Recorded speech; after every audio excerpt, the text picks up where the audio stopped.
पे आज हम डिस्कस करने जा रहे हैं केमिस्ट्री के कुछ इंपॉर्टेंट क्वेश्चंस जो हमने इलेक्ट्रोकेमिस्ट्री चैप्टर से लिए हैं, जो आपके CUET 2024 और BSc नर्सिंग के लिए इंपॉर्टेंट होने जा रहा है। तो चलिए डिस्कस करते हैं बिना टाइम वेस्ट किए एक एक क्वेश्चन को अपने बारी बारी से। क्वेश्चन नंबर वन हमारा है, एक हमें रिएक्शन दे रखा है SnCl2 + 2 FeCl3 gives SnCl4 + 2 FeCl2। SnCl2 + 2 times of FeCl3, it gives SnCl4 + 2 FeCl3 2 FeCl2। अब इस रिएक्शन के बारे में हमें दे रखा है कि इसमें से हमें करेक्ट स्टेटमेंट कौन सा है। तो हम देख सकते हैं कि ये एक तरह का रिडॉक्स रिएक्शन है, ठीक है। उसके बाद it is a not redox reaction, तो पहला स्टेटमेंट तो गलत हो गया, ये एक तरह का रिडॉक्स रिएक्शन है। यहाँ पे हमें स्टेटमेंट सेकंड दे रखा है कि the oxidation number of iron decreases from +3 to +2 and oxidation number of tin Sn increases from +2 to +4। तो हम यहाँ देख सकते हैं कि जो हमारा आयरन है यहाँ +3 के फॉर्म में प्रेजेंट है और यहाँ पे हमारा +2 के फॉर्म में ये प्रेजेंट है, ठीक है। तो इस हिसाब से हमारा आयरन के लिए बात तो सही हो गई। अब हम टिन के लिए देखते हैं, तो टिन हमारा यहाँ +2 में देखा जा रहा है और यहाँ पे हमारा +4 में दिख रहा है, ठीक। तो इस हिसाब से हमें स्टेटमेंट भी हमारा करेक्ट मिल गया और हमें करेक्ट ही अपना प्रेडिक्ट करना था। तो आंसर हमारा हो जाएगा बी, ओके। अब हम डिस्कस करते हैं अपने पेपर का क्वेश्चन नंबर 2। क्वेश्चन नंबर 2 हमें कह रहा है कि an electrochemical cell can behave like an electrolytic cell. कब हमारा इलेक्ट्रोकेमिकल सेल किसी इलेक्ट्रोलिटिक सेल की तरह बिहेव करता है। तो हम देखते हैं जब भी हमारा E external should be greater than E cell, यदि हमारा E external should be greater than E cell, ऐसे केस में जो हमारा इलेक्ट्रोकेमिकल सेल होता है वो इलेक्ट्रोलिटिक सेल की तरह बिहेव करता है,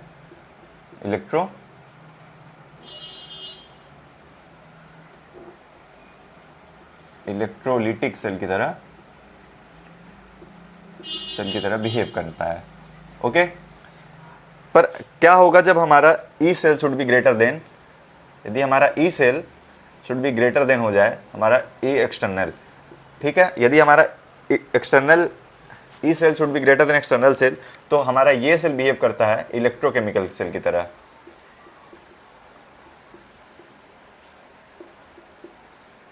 इसका बिहेवियर इलेक्ट्रोकेमिकल सेल की तरह हो जाएगा। तो इस हिसाब से हमें इलेक्ट्रोलिटिक सेल फाइंड आउट करना है जहां पे E external should be greater than E cell, और हमें दिख रहा है कि हमारा इस क्वेश्चन का आंसर चला जाएगा answer C, okay. Question number 3 हम डिस्कस करते हैं अपने सेक्शन का। क्वेश्चन नंबर 3 हमारा कह रहा है कि इन गैल्वेनिक सेल, एक मिनट, हाँ, क्वेश्चन नंबर 3 है हमारा कि which of the following is the incorrect in a galvanic cell. हमें गैल्वेनिक सेल के बारे में इनकरेक्ट बताना है। गैल्वेनिक सेल में हम सबसे पहले ध्यान देते हैं कि जब भी हम गैल्वेनिक सेल को प्रिपेयर करते हैं वहाँ पे हम एनोड और कैथोड की मदद से किसी गैल्वेनिक सेल को बनाते हैं। एनोड को पहचानने का तरीका हमारा होता है, एनोड को पहचानने का हमारा तरीका होता है जहाँ पे एनोड पे हमें जिस पे हमें ऑक्सीडेशन देखने को मिलेगा वो हमारा होता है एनोड। दो हम इलेक्ट्रोड लगाते हैं, एक एनोड एक कैथोड, और कैथोड को पहचानने का तरीका होता है जहाँ पे कि हमारा कोई रिडक्टिव रिएक्शन हो रहा हो, जहाँ पे रिडक्शन परफॉर्म हो, ओके। अब ऑक्सीडेशन क्या होता है, गेन ऑफ इलेक्ट्रॉन और लॉस ऑफ इलेक्ट्रॉन के हेल्प से हम लोग बताते हैं कि क्या ऑक्सीडेशन है और क्या रिडक्शन है, ओके। तो हम यहाँ देखते हैं कि बारी बारी से अपने एक स्टेटमेंट्स को, ठीक है। हमें दे रखा है कि ऑक्सीडेशन ऑकर्स एट एनोड, तो हमें ये बात स्टेटमेंट हमारा पहला सही है, उस देख सकते हैं। सेकंड स्टेटमेंट हमें दे रखा है कि रिडक्शन ऑकर्स एट कैथोड, ये बात भी हमें सही दे रखी है। हमें इनकरेक्ट फाइंड आउट करना है, the electrode at which electron are gained is called cathode. Reduction का मतलब हम जानते हैं, रिडक्शन इट मीन्स, रिडक्शन का मतलब होता है, आपने पढ़ा होगा जूनियर क्लासेस में भी, reduction it means gain of electrons. और यदि हम बात करें ऑक्सीडेशन को डिफाइन करने का, तो हम इसको बोलते हैं लॉस ऑफ इलेक्ट्रॉन्स, ओके। तो हम देख सकते हैं कि हमारे स्टेटमेंट सी भी सही है कि the electrode at which electrons are gained are called cathode. जहाँ पे इलेक्ट्रॉन को गेन करते हैं उसे रिडक्शन होता है और उसे कैथोड हम बोल रहे हैं। तो हम देख सकते हैं कि रिडक्शन कैथोड पे हो रहा है, ये बात भी सही है। हमारा स्टेटमेंट 4 है कि the electrode at which electrons are lost is called cathode. नहीं, ऐसा है, ऑक्सीडेशन होता, जहाँ पे लॉस होता है इलेक्ट्रॉन का उसको ऑक्सीडेशन बोलते हैं, और वो प्रोसेस हमें एनोड पे देखने को मिलता है, कैथोड पे नहीं। तो इस हिसाब से हमारे इस क्वेश्चन का हो जाएगा answer option D, last option हमारा और यही हमारा इनकरेक्ट है और हमें यही इनकरेक्ट प्रेडिक्ट करना था। ओके बच्चों, हम डिस्कस करते हैं अपने सेक्शन का क्वेश्चन नंबर 5। क्वेश्चन नंबर 5 हमें कह रहा है कि एक हमें सेल रिप्रेजेंटेशन दे रखा है। सेल रिप्रेजेंटेशन को हमें दिखाने का तरीका होता है, एनोड हम लेते हैं,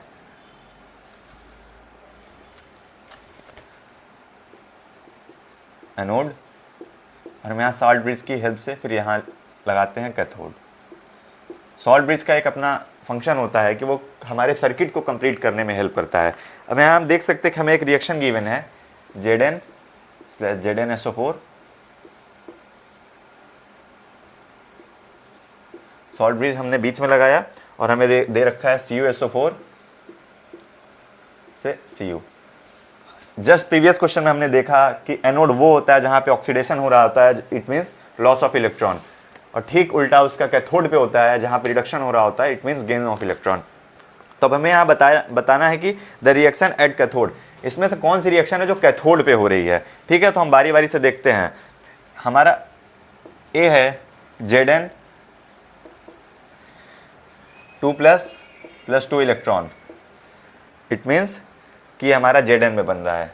ठीक है, उसके बाद ये हमें देखने को मिला कि हमारा एक, ठीक, नेक्स्ट हमें दे रखा है कि Cu2++2 इलेक्ट्रॉन, ये हमें मिल रहा है कॉपर। ठीक, स्टेटमेंट सी हमें दे रखा है Cu2++Zn, इट गिव्स Cu+Zn2+, और हमें हमारा डी ऑप्शन दे रखा है कि Zn2++Cu गिव्स Zn+Cu2+। ओके, हम देख सकते हैं कि हमारा इस साइड का जो भी है रिप्रेजेंटेशन में, वो ये है हमारा एनोड और ये है हमारा कैथोड। हमें कैथोड के बारे में बात करना है तो हम जिंक वाले ऑप्शंस को तो पहले ही कट आउट कर देंगे। जहाँ जहाँ भी हमें जिंक मिल रहा है उन ऑप्शंस को हम देखेंगे नहीं, हमें एक ही ऑप्शन देखने को मिल रहा है। हमें सिर्फ कैथोड के बारे में पूछा और कैथोड पे हम जानते हैं कि रिडक्शन होता है, it means gain of electron, और इसके हिसाब से हम लोग इसको डिफाइन करेंगे कि इस क्वेश्चन का हम लोग आंसर करेंगे और इसका आंसर जाएगा हमारा ऑप्शन नंबर बी, और यही हमारा करेक्ट ऑप्शन होगा। ओके, अपने सेक्शन का क्वेश्चन नंबर 5 हम लोग डिस्कस करते हैं। क्वेश्चन नंबर 5 हमें दे रखा है कि in the galvanic cell the salt bridge is used to. Salt bridge का काम जैसे हम लोगों ने देखा कि अभी क्या होता है, किसी भी गैल्वेनिक सेल में जब भी हम सॉल्ट ब्रिज लगाते हैं तो उसका काम एक ही होता है, वो सर्किट को कंप्लीट करता है। ठीक, अब हमें यहाँ दे रखा है, बारी बारी से हम ऑप्शंस को पढ़ते हैं एक एक करके। हमें पहला ऑप्शन दे रखा है कि सर्किट कंप्लीट्स द सर्किट, तो हमें पहला स्टेटमेंट हमें सही मिल गया। सेकंड स्टेटमेंट कह रहा है कि reduce the electrical resistance in the cell, ऐसा कोई काम नहीं करता है ये। सेपरेट कैथोड फ्रॉम एनोड, ऐसा नहीं, हम दोनों को अलग अलग बीकर में डिप करते हैं और सॉल्ट ब्रिज की हेल्प से हम उनको सर्किट को कंप्लीट करते हैं, तो ये भी गलत है। ऑप्शन हमें जो लास्ट दे रखा है वो दे रखा है कि कैरी करता है हमें सॉल्ट्स को फॉर केमिकल रिएक्शन। ओके, तो हमारा इस क्वेश्चन का आंसर हो जाएगा आंसर ए, यही हमारा एकमात्र सही है कि ये हमारे सर्किट को क्या करता है, कंप्लीट करता है। क्वेश्चन नंबर 6 हम लोग डिस्कस करते हैं। क्वेश्चन नंबर 6 हमें दे रखा है हमारे पेपर में कि which one of the following is the false for standard hydrogen electrode. Standard hydrogen electrode को हम बनाते हैं किसी भी इलेक्ट्रोड से कंपेयर करने के लिए। हम एक स्टैंडर्ड वैल्यू फिक्स करते हैं और उसके हिसाब से हम बाकी इलेक्ट्रोड्स के बारे में उसकी केमिस्ट्री को डील करते हैं।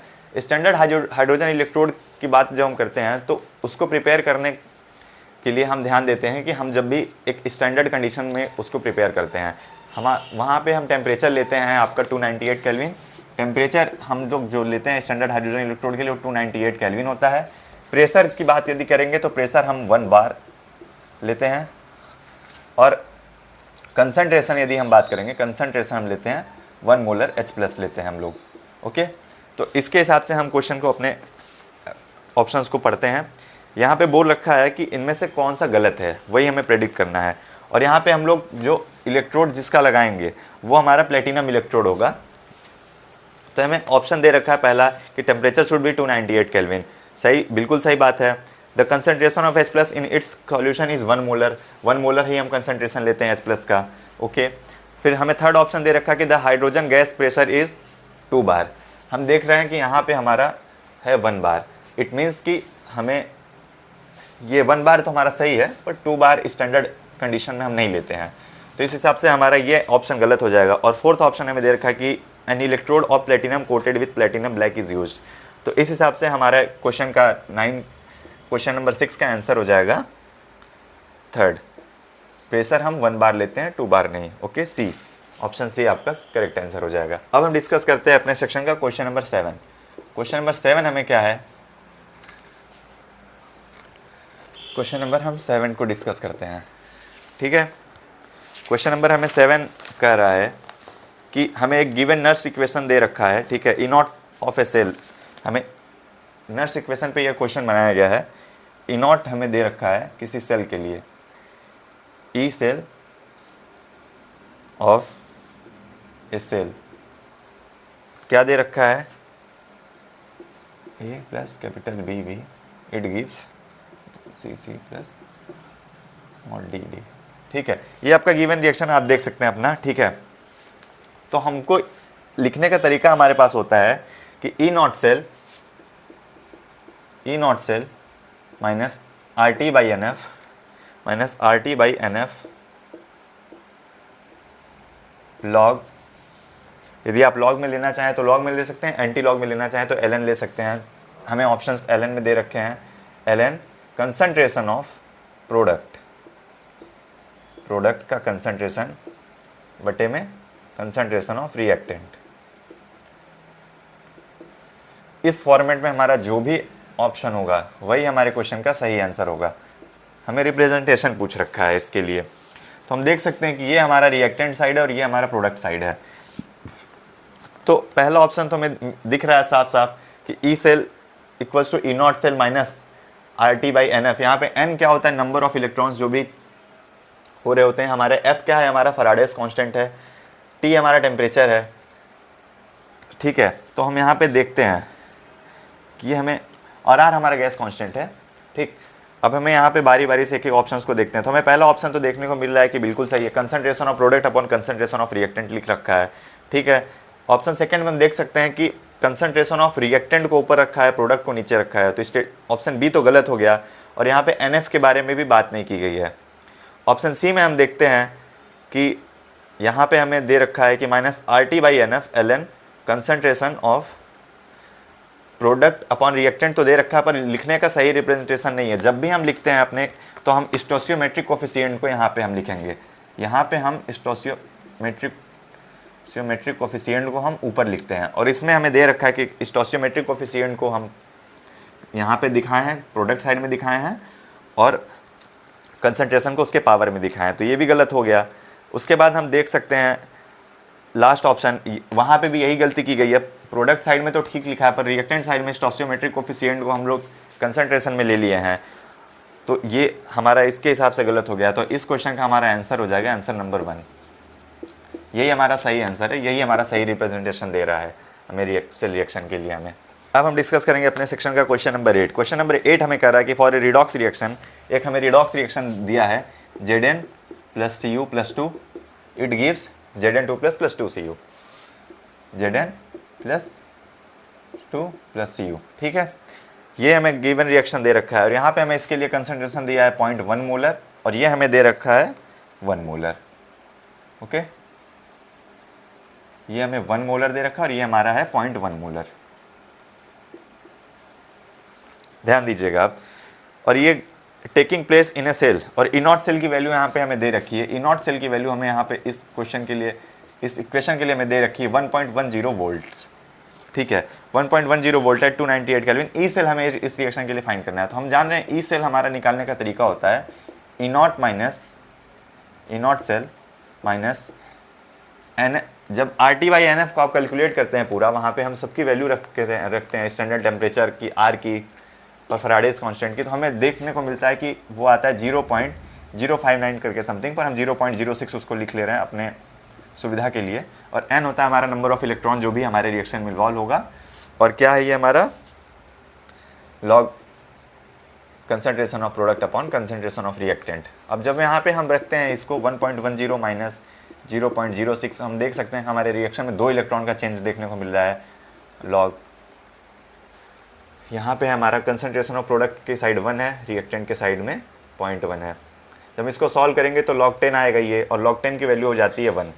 log 10 के हमें वैल्यू देखने को मिलेगी 1, और यहाँ से हम देख सकते हैं कि 1.010 माइनस ये कंप्लीट करने पे आएगा 0.03, और यहाँ पे log 10 की वैल्यू आएगी 1, तो इसके हिसाब से हमारे इस क्वेश्चन का आंसर हो जाएगा 1.07, और ये हमें वोल्ट में देना है।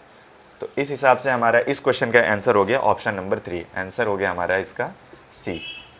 ओके, तो ये करेक्ट आंसर है। अब हम डिस्कस करते हैं अपने पेपर का क्वेश्चन नंबर 9। क्वेश्चन नंबर 9 हमें कह रहा है कि एक हमें दे रखा है कि for a cell involving 2 electron changes, हमें n की वैल्यू इसने बता रखी है सवाल में। नंबर ऑफ इलेक्ट्रॉन का जो चेंज हो रहा है वो 2 है, और हमें यहाँ पे E0 सेल की वैल्यू दे रखी है। E0 सेल की वैल्यू हमें दे रखी है, ये हमें कितना दिया है हमारे क्वेश्चन में 0.3 वोल्ट्स। ओके, और हमें यहाँ पे इक्विलिब्रियम कांस्टेंट Kc की वैल्यू फाइंड आउट करनी है। तो जिस तरह से हमने अभी नर्स इक्वेशन का एक रिलेशन देखा, उसी तरह से हमें एक नर्स इक्वेशन की रिलेशन देखने को मिलता है इक्विलिब्रियम कांस्टेंट के कंडीशन में भी। ठीक है, तो हम उसको देखते हैं। E cell equals to E0, E cell by NF, E0 cell, एक सेकेंड,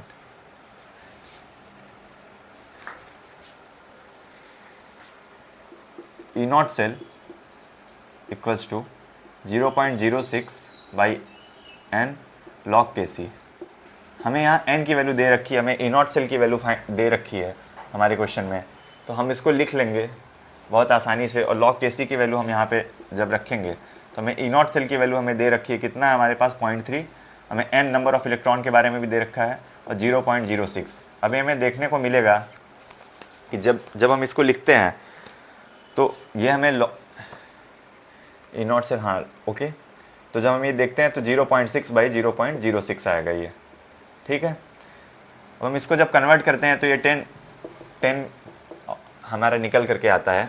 ठीक है, अब हमें Kc को रिपोर्ट करना है, ये हमारे log Kc आया, तो हमें Kc में रिपोर्ट करना है इसको। तो 10 के पावर, ये एक्चुअली एंटी लॉग में होता है जब, तो इसको हम पावर में लेके चले जाएंगे 10 की पावर में, जो भी हमारा आया है, तो हमें Kc की वैल्यू मिल जाएगी 10 टू द पावर 10, और इसके हिसाब से हमारा इस क्वेश्चन का आंसर हो जाएगा ऑप्शन नंबर डी। ये एक्चुअली ln Kc होता है, log Kc नहीं है यहाँ पे, ये ln Kc होता है, एंटी लॉग है ये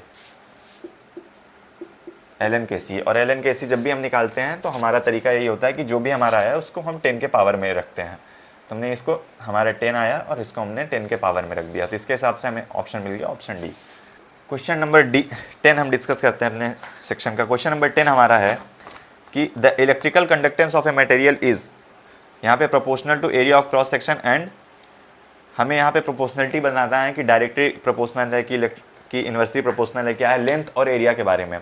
तो सबसे पहले हम कंडक्टेंस के बारे में लिखते हैं। कंडक्टेंस के बारे में जब भी हम लिखते हैं तो K इक्वल्स टू हम लिखते हैं उसको 1/r इंटू L/A। यहाँ पे जो है हमारा R क्या है, ये हमारा होता है रेजिस्टेंस। जिस भी सेल में हम कंडक्टेंस को निकाल रहे होते हैं उस वहाँ पे वायर जो भी हम यूज़ करते हैं उसके रेजिस्टेंस को बताता है। ये L हमारा लेंथ और A है हमारा area, cross section, given cross section का एरिया है। तो हम देख सकते हैं कि K is directly proportional to L and inversely proportional to area, ये हमें देखने को मिलेगा। और हम देखते हैं इस स्टेटमेंट को अपने बारी बारी से पढ़ते हैं कि the electrical conductance of a material is proportional to area. तो एरिया के हमारे क्या है, ये K equals to 1/r into L/A। Okay, proportional to area of cross section, and हमारे लेंथ के ये क्या होता है, इलेक्ट्रिकल कंडक्टेंस है ना, सो 1/r इंटू L/A। हाँ, तो ये हमारा जो होता है वो एरिया के इन्वर्सली प्रोपोर्शनल होता है, और लेंथ के जो होता है वो हमारा डायरेक्टली प्रोपोर्शनल होता है। इस हिसाब से हमारा आंसर आ जाएगा ऑप्शन नंबर सी। ठीक है, और L/A को ही हम लोग लिखते हैं सेल कांस्टेंट। यदि हमें सेल कांस्टेंट के बारे में पूछेगा, यदि हमें सेल कांस्टेंट के बारे में जब भी पूछे तो हम L/A को ही डायरेक्टली फाइंड आउट करेंगे, और ये हमें सेल कांस्टेंट की वैल्यू दे देगा। ठीक है, तो ये हमारे लेंथ के डायरेक्टली प्रोपोर्शनल है और एरिया के इनवर्सली प्रोपोर्शनल है। अब हम डिस्कस करते हैं अपना क्वेश्चन नंबर 11। क्वेश्चन नंबर 11 हमें दे रखा है, बहुत ही आसान सवाल है, और ये आपको ध्यान में भी रखना है। Unit the unit of ohm inverse is used. Ohm inverse की जो होता है, ओम के लिए हम सिंबल यूज़ करते हैं इस तरीके से, और ये ओम इनवर्स की यूनिट को जो हम बताते हैं, ये हम बताते हैं कंडक्टेंस के लिए है। कंडक्टेंस का ये हमारा यूनिट होता है। ओके, अब हमें कुछ नहीं करना, हमें यहाँ पे बस कंडक्टेंस खोजना है ऑप्शंस में। तो हमें पहला ऑप्शन दे रखा है मोलर कंडक्टिविटी, ये गलत है। सेकंड है हमें इक्विवेलेंट कंडक्टिविटी, ये भी गलत है। थर्ड है हमें स्पेसिफिक कंडक्टेंस, ये भी गलत है। और फोर्थ है हमारा कंडक्टेंस। तो ये हमारा आंसर हमें इसके लिए मिल जाएगा, लास्ट और fourth option, answer number D. अब हम डिस्कस करते हैं अपने सेक्शन का क्वेश्चन नंबर 12। क्वेश्चन नंबर 12 हमें दे रखा है कि 2 platinum electrodes are fitted in a conducting cell, और जहाँ पे और उनके बारे में बोल रखा है कि are 1.5 centimetre apart while the area of cross section of each electrode is 0.75। ठीक है, और सेल कांस्टेंट हमें देख रखा है। सेल कांस्टेंट हमने निकालने का भी अभी जस्ट तरीका सीखा। सेल कांस्टेंट हमें कहीं भी निकालना है तो हम L/A का जो रेशियो होता है वही हमारा सेल कांस्टेंट के बारे में बताता है। तो L हमें यहाँ दे रखा है कितना, 1.5, और हमें ये दे रखा है एरिया इसका 0.75। यहाँ से हम लोग देख सकते हैं बहुत ईजिली कि 1.5, ठीक,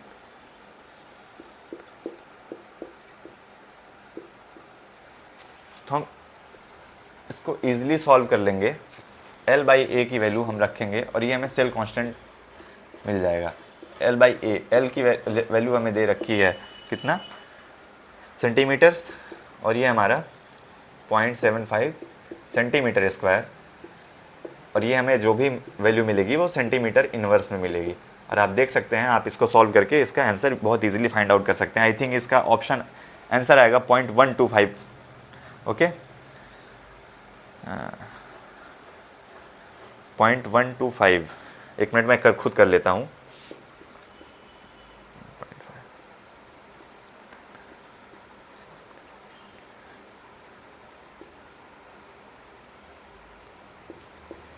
इस क्वेश्चन का आंसर, इस क्वेश्चन का आंसर आएगा डी, ऑप्शन नंबर डी है इसका, और ये आ जाएगा हमारा 2। और हम देख सकते हैं कि हमारे सारी यूनिट्स सिमिलर दे रखी हैं सेंटीमीटर इनवर्स में। ठीक है, तो ऑप्शन डी इसका लास्ट। अब हम लोग अपने डिस्कस करते हैं अपने पेपर का क्वेश्चन नंबर 13। क्वेश्चन नंबर 13 हमें क्या कह रहा है,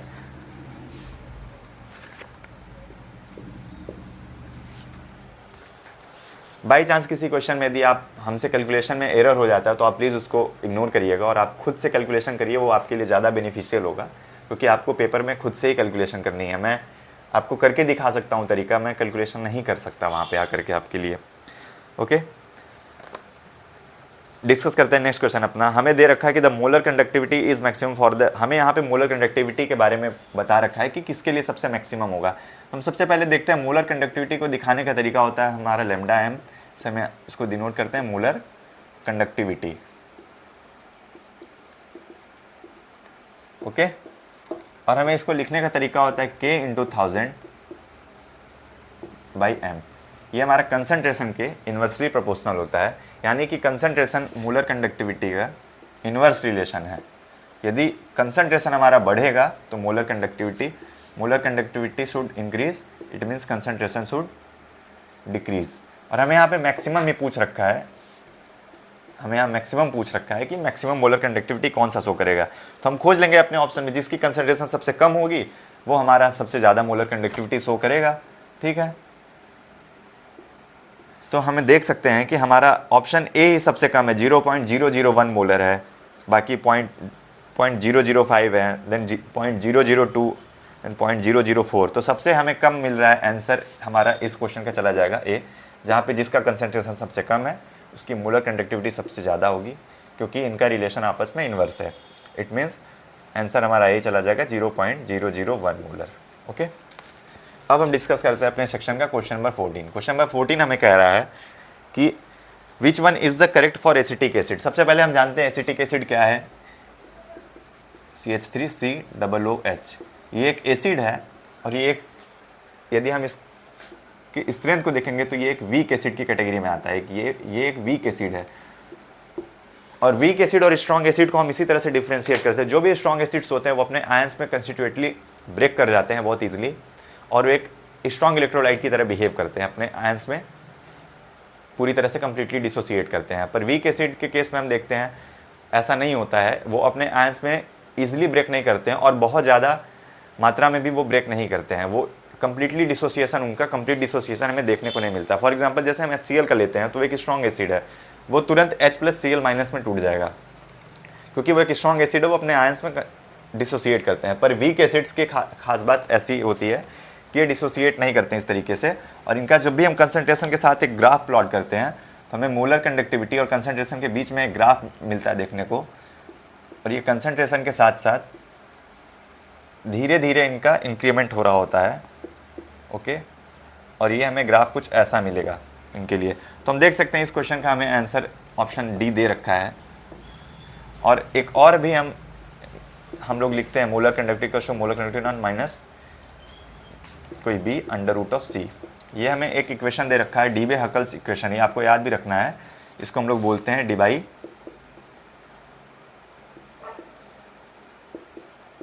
हकल्स इक्वेशन। और यहाँ से हम मोलर कंडक्टिविटी ये है और ये हमारी है लिमिटिंग मोलर कंडक्टिविटी जब concentration approaches to infinite, when concentration approaches to 0, ठीक है ना। तो हम लोग लिमिटिंग मोलर कंडक्टिविटी को डिफाइन करते हैं एट इनफाइनाइट डाइल्यूशन पे हम लोग डिफाइन करते हैं। यहाँ B हमारा कोई कांस्टेंट है और C हमारा कंसंट्रेशन। तो हमें ऐसा देखने को मिलता है कि कुछ किसी वीक एसिड के लिए हमें कुछ ग्राफ इस तरीके से देखने को मिलता है। तो इस क्वेश्चन का आंसर हो जाएगा हमारा फोर्थ ऑप्शन, ऑप्शन डी। अब हम डिस्कस करते हैं अपने सेक्शन का क्वेश्चन नंबर 15। क्वेश्चन नंबर 15 हमें दे रखा है कि if the current is passed into the solution of an electrolyte, यदि इलेक्ट्रोलाइट में कोई करंट पास करता है तो मूवमेंट हमें बताना है कैटायंस और एनायंस का क्या होगा। तो एनायंस पे हम लोग एनोड पे जानते हैं कि जो एनोड होता है वो हमारा पॉजिटिवली चार्ज होता है और जो हमारा कैथोड होता है वो हमारा निगेटिवली चार्ज होता है। एनोड पे ऑक्सीडेशन देखने को मिलता है, कैथोड पे हमें रिडक्शन देखने को मिलता है। अब इलेक्ट्रोड्स में क्या होता है कि वो अपोजिट नेचर के जो होते हैं वहाँ पे जाकर के आपस में अट्रैक्ट करते हैं। तो इट मीन्स कि हमारा कैथोड जो होता है वो निगेटिवली चार्ज होता है और एनोड पॉजिटिवली चार्ज होता है। हम जानते हैं कि यहाँ पे एनोड यदि हमारा निगेटिवली पॉजिटिवली चार्ज है तो वहाँ पे मूवमेंट जो होगा वो एनायंस का होगा, और कैथोड जो हमारे निगेटिवली चार्ज है वहाँ पे कैटायंस आपस में मूव करके तुरंत जाएंगे और उससे अटैच होंगे। तो हम ऑप्शन ए हम पढ़ते हैं, anions move towards anode and cations move towards cathode. बिल्कुल सही बात है। ऑप्शन बी हमें कह रहा है कि anions and cation both move towards anode, ऐसा बिल्कुल भी नहीं है। ऑप्शन सी हमें कह रहा है कि anion move toward cathode, cations move towards anode, ये भी गलत है। और ऑप्शन डी हमें कह रहा है no movement of ion takes place, ऐसा भी नहीं होता है। जब आयन्स आपस में ब्रेक करते हैं तो इलेक्ट्रिसिटी जनरेट होती है और इसके हिसाब से उनका मूवमेंट के हिसाब से, ठीक है, और करंट का फ्लो होता है। तो इस हिसाब से हम देख सकते हैं कि anions move towards anode and cations move towards cathode. तो इस क्वेश्चन का हमें आंसर मिल जाएगा, बहुत ही ईजी सवाल है ये, आंसर हमें मिल जाएगा ए, ऑप्शन ए ही हमारा करेक्ट है। ओके, अब हम आ गए अपने सेट के क्वेश्चन नंबर 16 पे। क्वेश्चन नंबर 16 हमें कह रहा है कि which of the following statement is correct for the electrolysis of dilute H2SO4। Dilute H2SO4 और कंसंट्रेटेड H2SO4 दोनों का जो प्रोडक्ट ऑफ इलेक्ट्रोलिसिस होता है, दोनों का मैनर बिल्कुल डिफरेंट होता है, ठीक है। दोनों जहाँ भी कैथोड और एनोड पे जो जाके अटैच होते हैं वो दोनों डिफरेंट होते हैं। अब हम यहाँ पे डाइल्यूट के बारे में पढ़ रहे हैं तो हम डाइल्यूट में जान रहे हैं कि कंसंट्रेशन जो होगा वो हमें वाटर का देखने को ज़्यादा मिलेगा, और इस हिसाब से हमें पूछ रहा है कि यहाँ पे कौन सा करेक्ट स्टेटमेंट दे रखा है। तो oxygen is liberated at cathode, ये बात गलत है, ठीक है। Hydrogen is liberated at anode, ये भी गलत है। Oxygen is liberated at anode and option हमें फोर्थ दे रहा है कि SO2 is liberated at anode, cathode sorry, तो ये बात भी गलत है। हमें स्टेटमेंट सी है oxygen is liberated at anode, और यही हमारा सही है। हमें एनोड के लिए हमें याद रखना है कि यहाँ पे हमेशा ऑक्सीजन जाके लिबरेट करता है in case of dilute H2SO4, ये हमें ध्यान में रखना है, ठीक है। तो इस हिसाब से हमें आंसर मिल जाएगा, आंसर सी हमारा, थर्ड ऑप्शन हमारा सही हो जाएगा इसके लिए। अब हम देखते हैं अपने सेक्शन का क्वेश्चन नंबर 17। क्वेश्चन नंबर 17 हमें कह रहा है, ये बहुत ही आसान सवाल है, आपने बहुत बार इसको देखा होगा, कई सारे एग्जाम्स में भी, प्रीवियस एग्जाम्स में भी पूछे जा रखे हैं और आगे भी पूछे जाने के चांसेस हैं।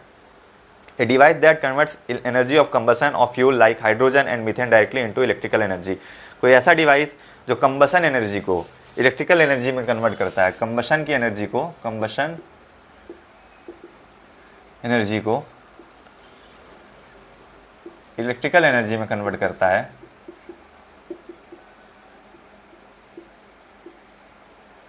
ऐसे डिवाइस को हम लोग बोलते हैं फ्यूल सेल। और ये हमारे सिलेबस में डिफाइन भी किया गया है हाइड्रोजन मीथेन लाइक स्पीसीज के लिए, ठीक है।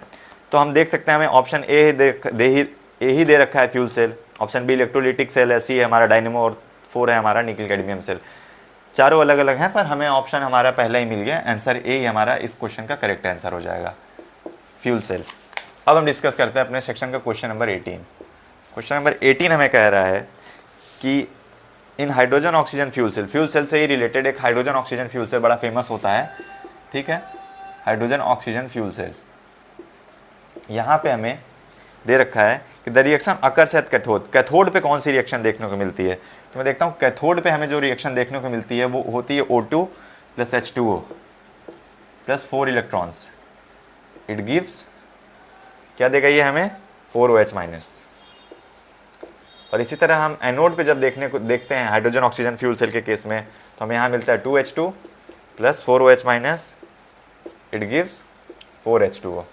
ओके, हमें पूछ रखा है कैथोड के लिए, तो हम देख सकते हैं हम अपने ऑप्शन में हम खोजेंगे जहाँ पे हमें ये मिल जाएगा रिएक्शन, वो हमारा कैथोड के लिए होगा। हमें कैथोड और एनोड दोनों के लिए याद रखना है, किसके लिए, हाइड्रोजन ऑक्सीजन फ्यूल सेल में कैथोड की क्या रिएक्शन है और एनोड की क्या रिएक्शन है। यदि आपको ये दोनों पता होंगे तो आप ओवरऑल रिएक्शन को बहुत ईजिली फाइंड आउट कर सकते हैं। तो 2H2 + O2 गिव्स 2H2O, हमें स्टेटमेंट ए दे रखा है, ऑप्शन ए हमारा, जो कि गलत है। ऑप्शन बी है हमारा कैथोड के लिए हम खोज रहे हैं, O2 + 2H2O gives +4 electrons, it gives 4OH-। Okay, ठीक है, ये हमारा बी सही है। ऑप्शन सी हमें H++ electron gives to half H2, ये भी गलत है। और ऑप्शन 4 हमारा H++ OH-, it gives H2O। तो हमारे आंसर मिल जाएगा बहुत ईजिली, आंसर इस क्वेश्चन के लिए हमारा हो जाएगा आंसर बी, सेकंड ऑप्शन ही हमारा सही है, O2 + 4H2O + 4 electron gives 4OH-। Question number 19 है हमारा कि केमिकली रेस्ट इज, आपने बहुत बार पढ़ा होगा, बहुत ही आसान सवाल है, पर फिर भी आपके एग्जाम में क्वेश्चन आ सकते हैं, किसी भी तरह के सवाल आपको हो सकता है इस चैप्टर से आपको बहुत ईजी क्वेश्चन मिल जाए। तो केमिकली हम रेस्ट का एक फॉर्मूला जानते हैं, जो हम रेस्ट को लिखने का तरीका होता है हमारा, रेस्ट का जो केमिकल फार्मूला हम लिखते हैं वो लिखते हैं Fe2O3 .X H2O, यही हमारा रेस्ट का रिप्रेजेंटेशन होता है। और हम देख सकते हैं कि हमें स्टेटमेंट हमारा ऑप्शन ए है Fe2O3, जो कि गलत है। ऑप्शन बी है हमारा FeOH का होल थ्राइस, ये भी गलत है। ऑप्शन सी है हमारा Fe2O3 .X H2O, option C तो हमें सही दिख रहा है, फिर भी हम फोर्थ ऑप्शन पे जाएंगे, FeCO का होल थ्राइस दिख रहा है कि वो हमें गलत है। तो हमारा रेस्ट का इस क्वेश्चन का आंसर हो जाएगा हमारा आंसर सी, और हमारा थर्ड ऑप्शन ही सही ऑप्शन है। ओके, हमें हमेशा ध्यान में रखना है, आप सब जानते भी होंगे Fe2O3 .X H2O gives is it. अब हम डिस्कस करने जा रहे हैं अपने सेक्शन का लास्ट क्वेश्चन, ठीक है, question number 20। On the basis of electrochemical theory of aqueous corrosion of an iron occurring of an iron, the reaction occurs at the cathode, ठीक है, कोरोजन यानी कि जो जंक लग जाता है, उसके बेसिस पे हमें कैथोड और एनोड की अलग अलग रिएक्शन पढ़ने को मिलती है। तो यहाँ पे हमें 4 ऑप्शन गिवन है और हमें ये बताना है कि इसमें से कौन सी रिएक्शन ऐसी है जो कैथोड, हमारे इलेक्ट्रोड यानी कि हमारे 2 तरह के इलेक्ट्रोड हैं, एनोड और कैथोड, तो कौन सा ऐसा रिएक्शन है जो हमारे कैथोड पे परफॉर्म हो रही है। तो हम देख लेते हैं, सबसे पहले मैं एनोड कोरोजन के केस में हम लोग देखते हैं, तो हम एक एनोड पे भी रिएक्शन लिखेंगे और एक हम कैथोड पे लिखेंगे। तो एनोड पे हम सब जानते हैं कि ऑक्सीडेशन होता है और कैथोड पे रिडक्शन होता है। यहाँ पे हमें देखने को मिलता है 2 times of Fe, it gives Fe2+ and +4 electron. Okay, और कैथोड पे जब हम देखते हैं तो हमें मिलता है O2 + 4H+ +4 electrons, it gives 2 times of H2O, ठीक है, ये हमारा कैथोड पे रिएक्शन देखने को मिलता है। अब यहाँ से हम प्रेडिक्ट कर सकते हैं कि हमारा ऑप्शन ए कह रहा है कि O2 + 4H+ +4 electron gives 2H2O, ये हमारा कैथोड की रिएक्शन बिल्कुल सही दे रखा है। सेकेंड हमें दे रखा है कि Fe, it gives Fe2+ +2 electron, ठीक है, तो ऐसा नहीं, मान लीजिए हम एक मोल Fe एक लेते हैं, ठीक है, तो हमारा ये रिएक्शन देखने को मिल रहा है कि यहाँ पे ऑक्सीडेशन हो रहा है, और ऑक्सीडेशन हो रहा है इट मीन्स कि हमारा एनोड का रिएक्शन है। ऑप्शन बी सही तब होता है जब हमें एनोड के लिए बात कर रहा होता। ऑप्शन सी भी हमें दे रखा है कि Fe2+ गिव्स Fe3+ इलेक्ट्रॉन, ये भी हमारा एक ऑक्सीडेशन ही है, तो ये भी स्टेटमेंट गलत हो जाएगा। और ऑप्शन हमें फोर्थ दे रखा है H2 + 2OH gives 2H minus gives 2H2O plus 2 electron. तो ये भी हमें गलत दिख रहा है, तो हमारा इस हिसाब से आंसर हो जाएगा इस क्वेश्चन का आंसर फर्स्ट। O2 कैथोड में हमें पूछ रखा है, तो हमें कैथोड में कोरोजन के लिए देखने को मिलता है O2 plus 4H plus 4 electron gives 2H2O। Okay, तो थैंक यू वेरी मच। हम आगे आपके लिए इसी तरह से कुछ अच्छे क्वेश्चंस के सेशंस बीच बीच में लाते रहेंगे। Thank you very much.